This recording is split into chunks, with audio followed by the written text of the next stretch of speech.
So there are some guns out there that aren't necessarily practical, but you just want to have part of your collection. And as much as a lot of us would love to have a Mac 10 or Mac 11, the submachine gun that you see in these cool action movies and everything,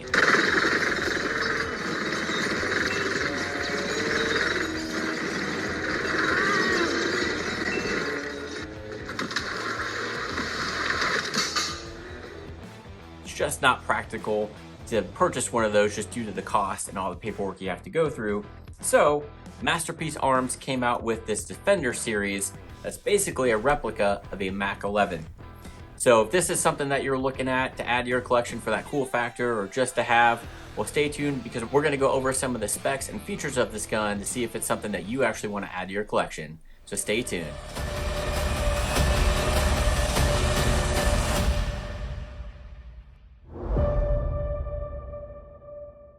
All right, so today we're taking a look at the Masterpiece Arms Defender. This is the 30T model. This one has the cocker on the top, and then their other models have it on the side of the gun, and then they have a Picatinny rail on the top as well. So this is kind of what you get with the 30T model. It's basically a clone, a replica of a Mac 11. Again, as much as we would love to own one of those, and we can own one, it's just you have to go through a lot of paperwork and they're extremely expensive. So if you just want something that's relatively inexpensive and looks like it, but shoots semi-auto, this is kind of the way to go. So we'll kind of start on the front of the gun and then work our way back, and then we'll take it apart and see what's inside. So this, unfortunately, is not a real suppressor. It is a faux suppressor. The end of the barrel has 1.5 by 28 threads.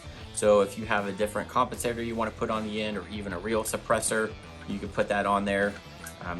This does nothing but just make it look like there's a suppressor. So you can shoot it with it off of there. It obviously does make the gun quite a bit lighter with that.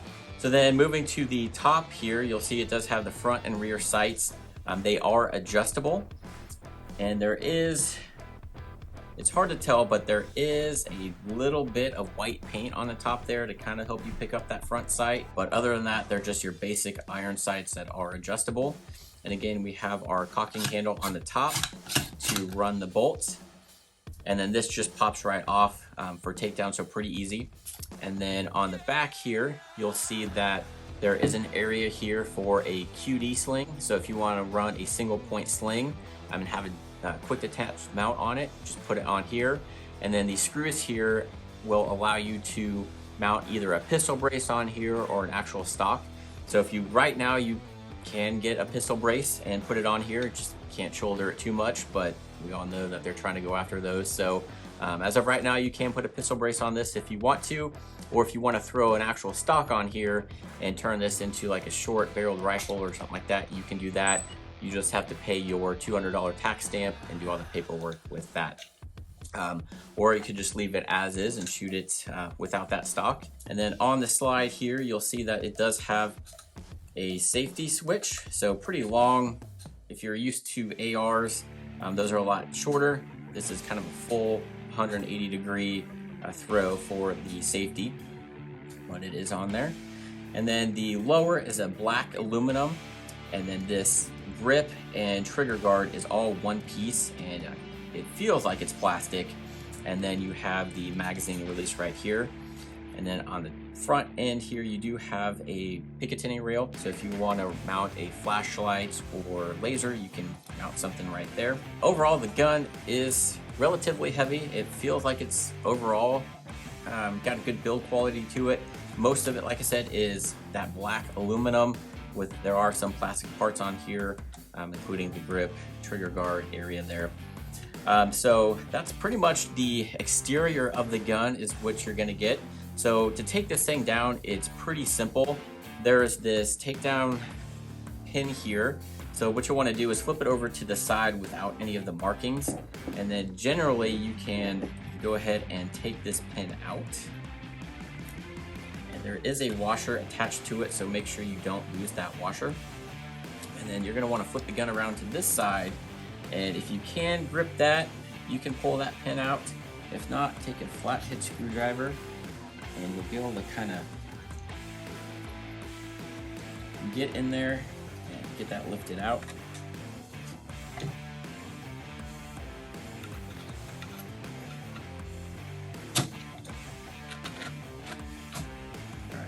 set that aside. And one thing, you do have to pull the trigger in order to get the slide off. So pull that, and then the slide comes out of the lower here. And then taking a look at the lower, there's not much to it or in it. So you have your safety here and then your hammer back here. And that's pretty much it. So when you shoot this, the lower shouldn't get too dirty. Unless you do shoot it suppressed, then you might get some debris back in here. But overall, pretty simple lower receiver. And then moving back to the upper slide here. So to take the bolt out, what we'll have to do is just run it back here to that circle right here. And then we're just gonna lift and pull out the caulking handle there, and set that aside. And then the bolt assembly comes out. So this is basically as far as you need to take it down for your general cleaning. You can take some of these springs out and remove the buffer and clean those if you need to. There's some pins in here, some roll pins that you'd have to get out, but you can generally, for your general maintenance and cleaning, access everything from this point. So pretty simple and easy to take apart. There is a firing pin right here, and then you have your springs and then this buffer back here as well.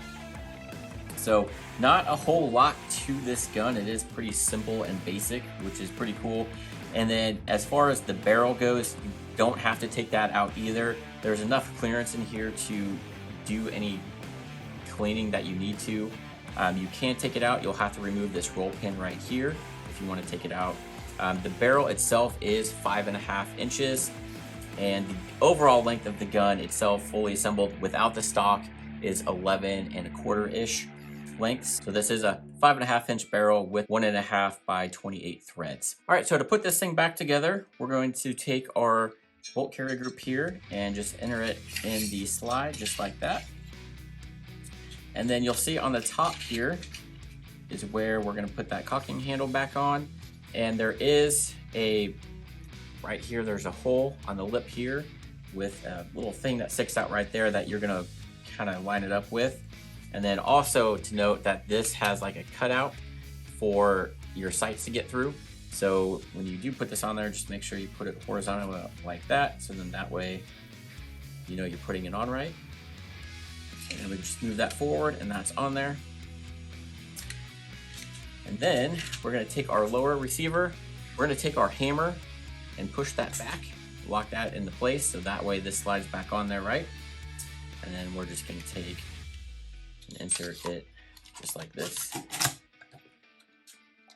All right, so then we're gonna line up everything to where this hole is clear and take our pin, stick it in there, and we're gonna turn around and take your other one and make sure you still have that washer on the end. Stick it in there, and that is good to go. So then I run the slide a couple times, just make sure everything's working, pull the trigger, make sure it resets, which it does, check the safety. So cool. Then we'll go ahead and put this faux suppressor back on there. Cool. So pretty easy process to take it apart and clean it and then put it back together. I do like the simplicity of it. There's not a whole lot of parts that you have to worry about losing, or it's not complicated, because I used to like cleaning guns, but now the more I do it, the more it becomes a chore.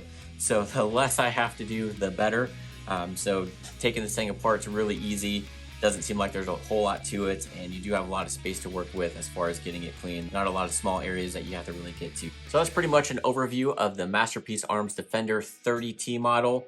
So pretty cool basic gun, not a whole lot to it, which is nice in case you have to take it apart out in the field. You saw how easy it is to take apart and do any cleaning or work to it.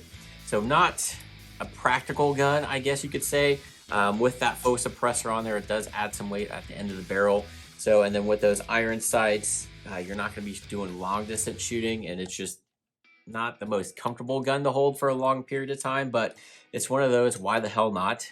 If you have the extra money and just want a cool factory gun in your collection, this is it, especially since we would love to own a Mac 11, but don't want to spend thousands of dollars on one and go through all the paperwork that goes along with that.